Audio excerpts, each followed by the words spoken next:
శ్రీ శ్రీ శ్రీ స్వయంభు శంభు లింగేశ్వర దేవస్థానం సిద్దిపేట జిల్లా దౌలతాబాద్ పట్టణ కేంద్రం పార్వతీ పరమేశ్వర కళ్యాణానికి సర్వం సిద్ధమైందని ఆలయ కమిటీ చైర్మన్ మాజీ సర్పంచ్ ఆది వేణుగోపాల్ భక్తులకు పిలుపునిచ్చారు. సిద్దిపేట జిల్లా దౌలతాబాద్ పట్టణ కేంద్రంలో వెలసిలిన శ్రీ స్వయంభు శంభు లింగేశ్వర ఆలయ ప్రాంగణంలో ప్రతి ఏటా అంగరంగ వైభవోపేతంగా శివరాత్రి పండుగను పురస్కరించుకొని శివ పార్వతుల కళ్యాణ మహోత్సవం ఘనంగా నిర్వహిస్తామని ఆలయ కమిటీ చైర్మన్ ఆది వేణు పేర్కొన్నారు.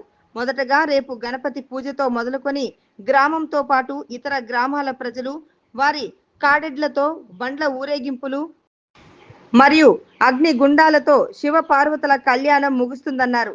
అనంతరం కళాకారుల చేత ఆర్కెస్ట్రా ప్రదర్శనలు జరపబడతాయని, ఇట్టి కార్యక్రమానికి ప్రజా ప్రతినిధులు, పుర ప్రముఖులు, గ్రామాల ప్రజలు, పట్టణ ప్రజలు అధిక సంఖ్యలో హాజరై శంభు లింగేశ్వర స్వామి ఆశీస్సులను పొందగలరని వారు పిలుపునిచ్చారు. ఈ కార్యక్రమంలో జర్కపల్లి శ్రీనివాస్ మరియు గ్రామ పెద్దలు తదితరులు పాల్గొన్నారు.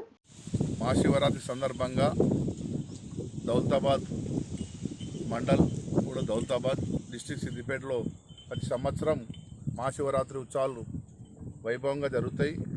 రేపు పొద్దున శివరాత్రి రోజున అఖండ దీపారాధన, రుద్రాభిషేకం, తర్వాత గోమాత పూజ, తర్వాత సాయంత్రం సేకరణ అమ్మ అయ్యవార్లది, సాయంత్రం రథం ఊరేగింపు ఉంటుంది. తర్వాత హనుమాన్ టెంపుల్ నుండి మన శంభునిగుట్ట వరకు రథం తీసుకొచ్చి ప్రభలతోని పార్వతీ కళ్యాణం చేసి, కళ్యాణం తర్వాత హోమం అగ్నిగుండం తర్వాత సాయంత్రం భూకథ ఉంటుంది.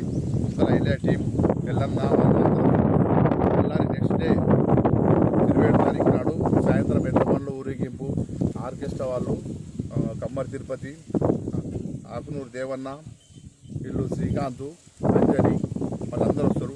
ప్రతి సంవత్సరం ఇట్లే వచ్చి గ్రామ ప్రజల సహకారంతో డొనేషన్ చేసి ప్రతిసారి బ్రహ్మాండంగా జాతర నిర్వహిస్తారు. అదేవిధంగా